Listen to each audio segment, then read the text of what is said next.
Have you ever tested a website manually, clicking the same buttons again and again? What if I told you you can make a computer do all of that for you automatically? That's exactly what we are going to learn today. Imagine you have a robot that can open a website, click buttons, fill forms, check if everything is working.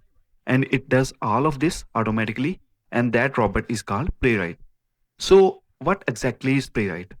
Playwright is a tool that helps us automate web browsers. In simple words, it allows us to write code that controls a browser like a real user. For example, instead of manually opening a website, logging in, clicking buttons again and again, we can write a script once and Playwright will do all of that for us automatically whenever we want it.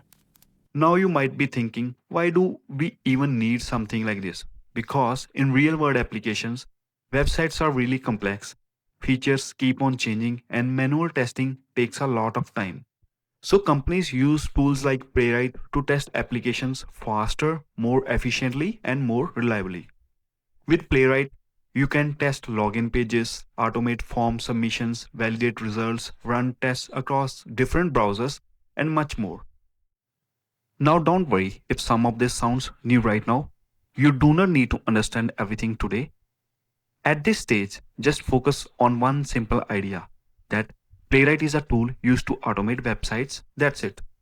And in the next video, we will understand why Playwright is becoming so popular and why many modern companies are choosing it over tools like Selenium. So, if you are enjoying this course so far, make sure to subscribe and follow along step by step. Let's continue learning Playwright together. Thank you.